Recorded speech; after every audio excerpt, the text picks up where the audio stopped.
Okay, so today we have a confirmed new case of COVID in Queensland, so one new case, and we'll have some further details about that later in the press conference.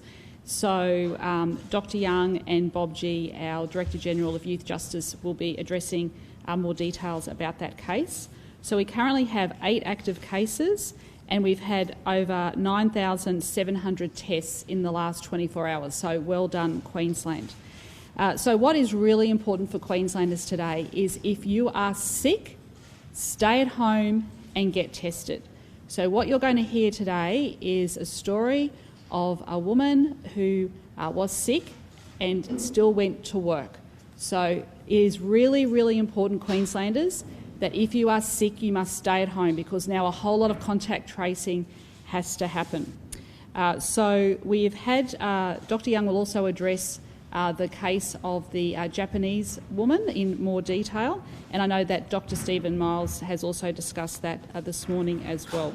But this new case that we are concerned about is a woman in her 70s. She lives in the Ipswich region, and the contact tracing is now happening because she worked at the Youth Detention Centre at Wacol. So Bob G will give more details there, but in some good news, there hasn't been visitors at that youth detention centre because of our concerns with those young women who came back from Victoria from the 27th of July until Monday. So that's a whole lot of contact tracing that does not have to happen because those strict measures were put in place at the youth detention centre.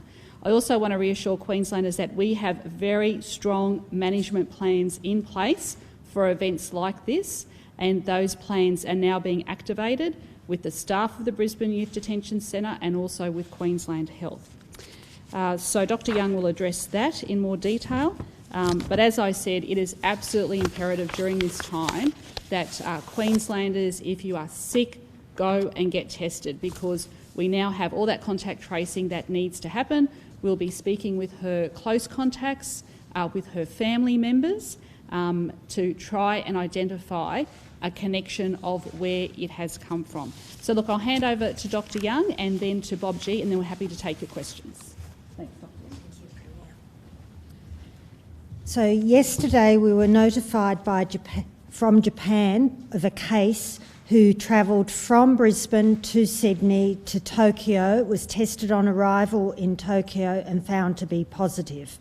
So we've now gone back and looked at the history of this particular individual. So she travelled from Japan to Australia in the middle of July. She went into quarantine in Sydney and had 2 weeks in quarantine there. She had 2 tests done and both of those were negative. She then asked for an exemption for here in Queensland that was given to her to visit her unwell father in Morningside, Bulimba area in Brisbane. So she flew directly from Sydney. She left the quarantine hotel in Sydney, flew directly from Sydney into Brisbane and went and stayed with her father. She spent 2 weeks there. Then on Tuesday, she travelled back to Japan, travelling directly from Brisbane Airport on a Virgin flight down to Sydney and on to Japan. Now, at this stage, we're contact tracing all of her close contacts. At this stage, we're aware of 6 who we've tested, and we should get their results late today.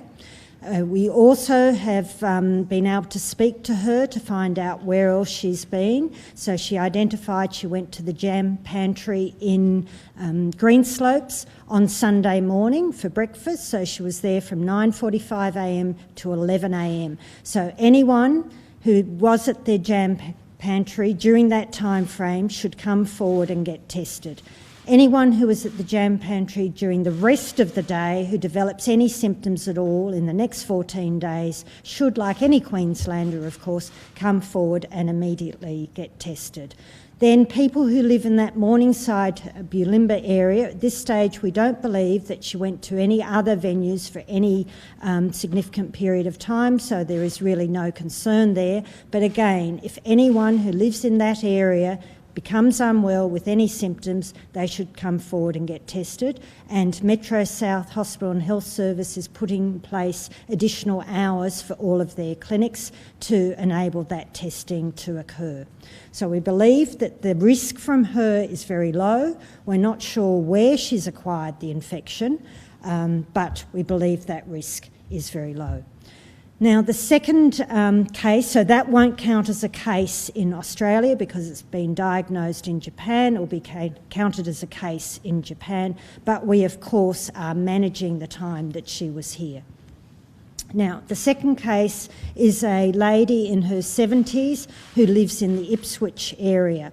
And she developed symptoms, we believe, on the 10th of August, although that has all been clarified. We only got the result for her late last night. So we're just working through with her all her contacts at the moment. But she has worked at the Brisbane Youth Detention Centre, and she worked there for 5 shifts while she was in that infectious period. So we go back, remember, 2 days prior to when symptoms first developed. So from the 8th of August. So at this stage, we're working with the centre to test all of their residents. They have approximately 130 youth in detention there, and all of the staff. There's over 500 staff. Plus, we'll be going through whether there have been any visitors during that time period, and whether, of course, there have been any residents who've moved in and out of the facility during that time, to test them. For 2 reasons. One, whether they've got the infection now, possibly from this lady, or to try and see if we can find out where she might have contracted the infection. At this stage, we're not aware of any venues that she's been to that those young women who went down to Melbourne, that cluster of 5, have been to during the period.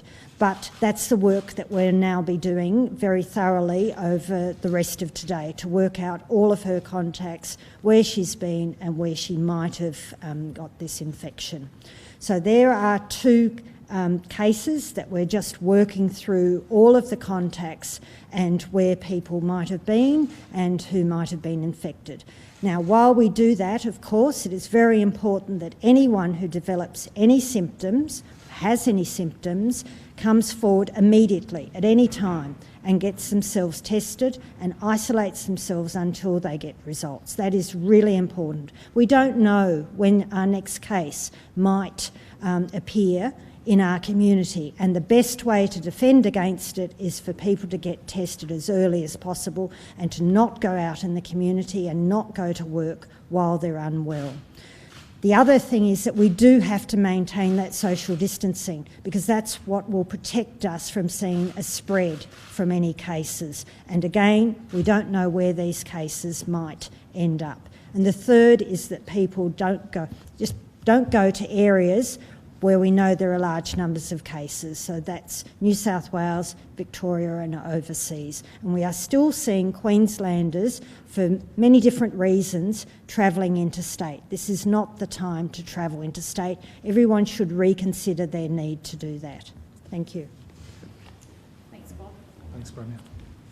Good morning, everyone. So you've already heard the Brisbane Youth Detention Centre at Wacol is in lockdown. Last night, we were advised by Queensland Health that a staff member had tested positive to COVID-19. We've been practicing and we've been workshopping and, of course, testing our systems since COVID first came to light. So I'm very confident that we're doing everything we can to make sure that all of the staff, all of the young people, visitors, families and friends are supported. Can I just make a couple of quick points, some facts? Personal protective equipment has been issued to all staff. They've been trained in how to do that. Personal protective equipment will also be provided to young people, or has been provided to young people out there on the centre. I've never seen more health professionals at the Brisbane Youth Detention Centre than there is out there today. Any new admissions to the centre will not be accepted. Any new admissions to the centre, of course, will not be accepted. Can I ask people to stay away from the Youth Detention Centre? We have police out there doing what they do best, helping us keep people away. The best thing we can do is let health get in there and work with us to make sure we have the safest possible environment for the community. Just a couple of other quick facts, if I can, please. There will be no court appearances. There will be no education instruction at the centre today.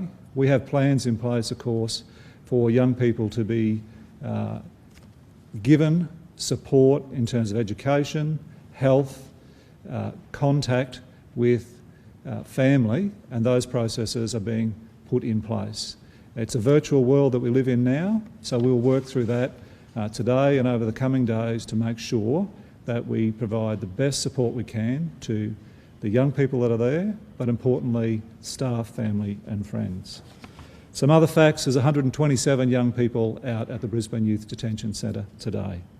110 of those young people are male, 17 are female, and the ages range from 13 years and 6 months upwards. There's about 520 staff that work at the centre, not all at once, of course.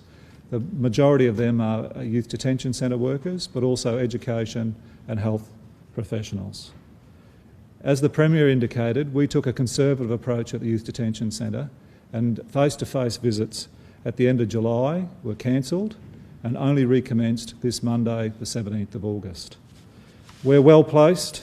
Every day, no one can get into the Youth Detention Centre, myself included, without having their temperature checked and being asked a series of questions about their own health and who they've been in contact with. Very, very strong processes in place there. I've got to say to anyone out there that's been in contact with any young people that they think have been at the Youth Detention Centre that they should seek advice. But to family, friends and staff, we will come to you directly.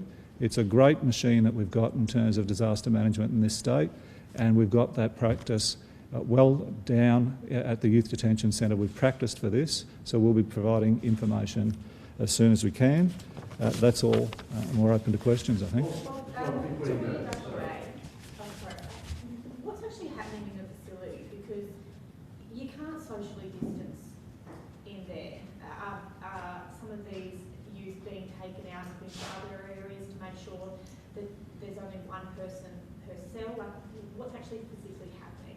So it's not the first time we've had infectious diseases in a youth detention centre. We're well practiced at locking down. And whether that's for a security reason or a health reason, we're well practiced at that. So what's actually physically happened, last night all of the young people were locked in their rooms and they stayed there.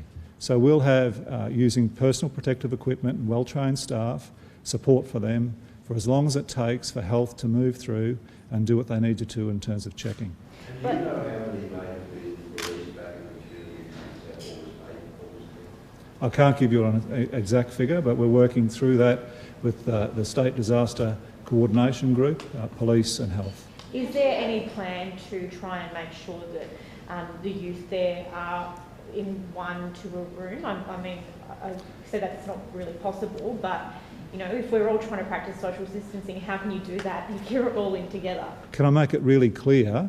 Overwhelmingly, every young person is in their own individual room. I really would doubt that there is any that are doubled up. From time to time that can happen where people are related or want to, but we had already yesterday made sure, last night I should say, made sure that we put in processes where people were separated, not just the young people, but staff. How much contact does this woman have with the inmates? The good thing about a youth detention centre is all movement within reason is tracked. There's significant, and I think you all know this, significant CCTV footage. So we'll be able to work through all of that as best we can. I would say though, the advice I have initially is that her contact was limited to only a very small number of young people. She has not worked walking through the accommodation section. She's worked in the operations centre. So she's a supervisor. Can you just confirm the 500 staff and inmates, will they all be tested? That's a matter for Queensland Health, but I suspect that we'll take a very conservative approach and do whatever it takes, not just those, but that other people that have been visiting and all of those sort of things. So today there's a big machine out there. What happens, obviously, those staff are going to have to isolate at home until they get their test results now. So, and Dr. Young has just said that, yes, they all will be tested. So where are you going to get 500 staff from at a moment's notice? We've got plans in place for that. So we don't have, obviously, 500 staff out there working at one time. The Youth Detention Centre cohort is under 400. We've got really well-developed plans because it's not the first time that this has happened. In terms of, I shouldn't say, in terms of having staff shortages. So we're well placed in that space. What does it say about your protocols and processes? I assume, given the sensitivity of a facility like that, there'd be a lot of messaging to staff, like we always hear, not work while sick. What does it say? This is a clear breakdown. This woman has turned up to shifts while symptomatic. Would you agree with that? I think it's early days and we should be really circumspect about what we've got. Health are doing a great job working, and I want to point out that staff member, we're concerned about her ongoing health, but I think it's very early days and too early to jump to conclusions. Have there been any extra measures taken? The temperature testing was mentioned. There's no mandatory testing of staff on a routine basis that would pick this stuff up. Is there any extra level of security that has been implemented during COVID to stop someone turning up to work who is clearly infectious? I can go into a whole heap of detail, but from the basics of cleaning, every day, 7 days a week, there's an industrial clean through each night. So we've increased cleaning, all of those basic things that keep people safe. Staying your distance, washing your hands, all of those things, personal protective equipment. And for me, the point now is how do we go through the process and make sure that everyone that needs help gets help. Are there any legal issues with enforcing mandatory testing of these youth now, given that they're underage, do you require permission of parents, guardians, things like that? As I understand the law, between my legislative abilities and the Chief Health Officers, we can work through all of those scenarios.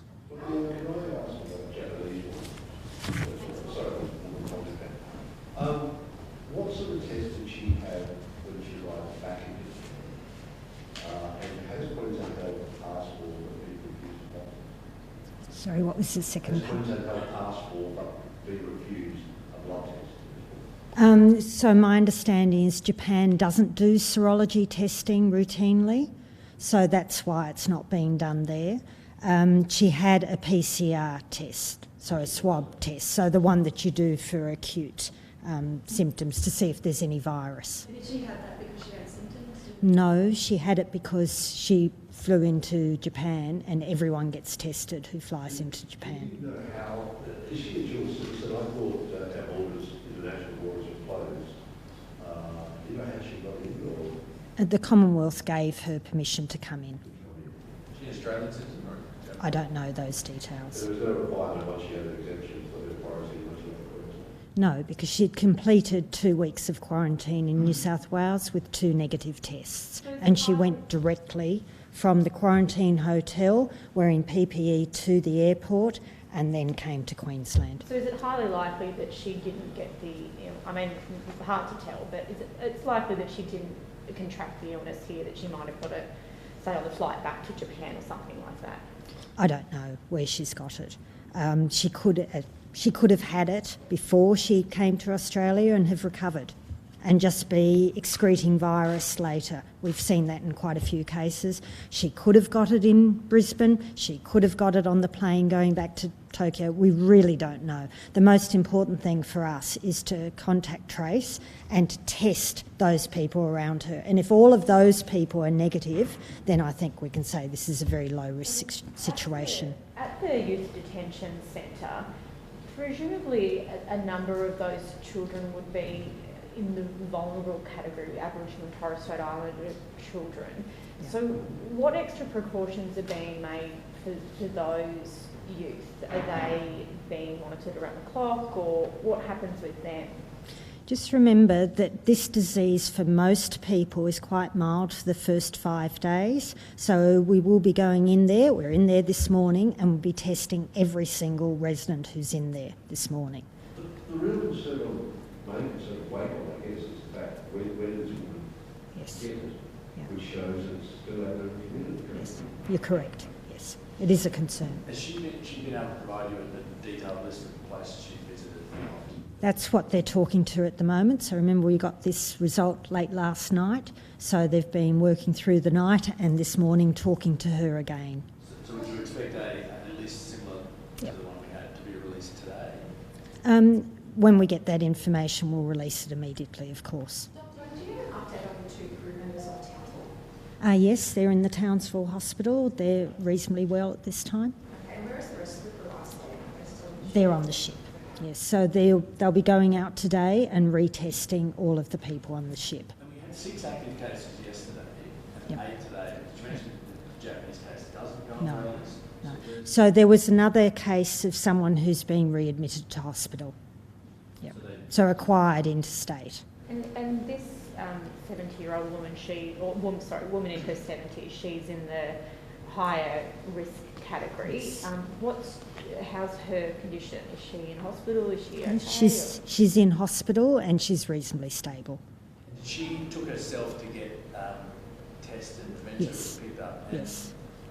you mentioned that she was symptomatic for 5 shifts. Well, no, she was infectious for 5 shifts. So her symptoms started on the 10th, but if we always go back that 2 to 3 days before, so she worked during that period as well when she didn't have any symptoms but was infectious. Is an antigen test the same as a PCR? No, antigen is serology. Premier, can we ask you a quick question on Qantas and Alan Joyce? This morning, Alan Joyce has said that he doesn't think the current situation with state borders is sustainable, and borders being closed to states with no or few active cases isn't a sustainable model, and he wants a national strategy set up to allow a better flow of domestic passengers within Australia. Is it time to have a national strategy on borders? Well, I think the national strategy needs to be focusing on Victoria to get all of their cases under control, and New South Wales, so then all of Australia can open up. That should be the national strategy, and I talked about that yesterday. It's premature at this point to... Absolutely. We will always take the advice of the Chief Health Officer to keep Queenslanders safe. So I'm not going to bend to anyone. It is a tough time at the moment, but, Qantas is free to operate within Queensland and those other states where the borders are open for interstate travel. Has said that patients in all of New South Wales have been required renal transplants at the Queensland Hospital. Is enough being done? If there are, yes, there is enough being done, and if there are any individual cases, people can apply for an exemption and they can talk to, get a decision from the Chief Health Officer. But, let me make it very clear that health services are offered across the nation. Queensland health services are very strong, which is obviously why a lot of New South Wales people want to come to Queensland. But we also know that people travelling from Queensland do pose an increased risk when it comes to COVID. So we have to make sure we have strict measures in place, and that is exactly what we have. So we will work with those individual families on a case-by-case basis, but there will not be a blanket exemption for everyone. We have to protect Queenslanders.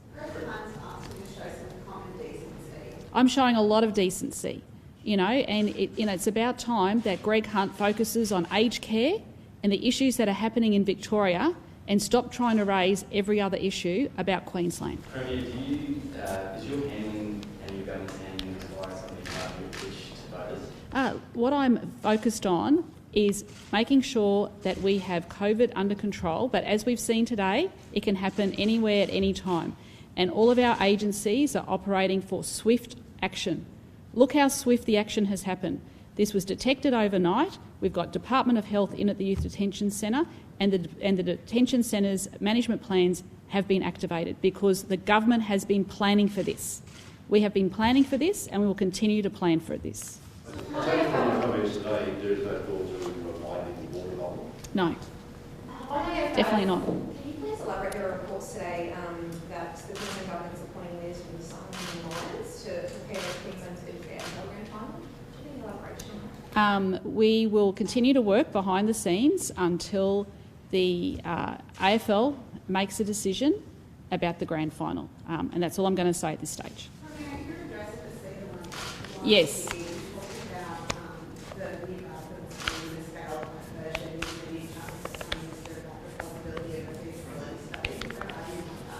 Yeah, we're just finalising the membership of that committee, and that'll be announced shortly. And have you received another letter from the Prime Minister today about the rules as well? Sorry? Have you received another letter? Today, not to my knowledge today, no. Yep, and then we have to finish up. Yep. You mentioned that no more admissions at this stage. So where are the other kids going in the meantime, and how long do you think that will go on for? So the immediate plan is for them to remain in watch houses, but we have significant capacity at Cleveland in Townsville. So we'll work through with police in terms of transporting them to Cleveland if we need to. But in the short term, they'll be in watch houses. Cleveland, though, off the top of my head, has at least 34 beds spare, which is a significant number because we don't have many numbers. The lockdown, how long will that last? Is Be that based the on 14-day sort of period? Or? Based on health advice, but I think we should expect it to be around there.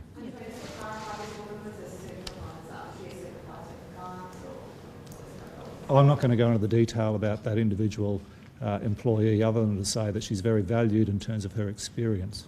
Thanks, everyone.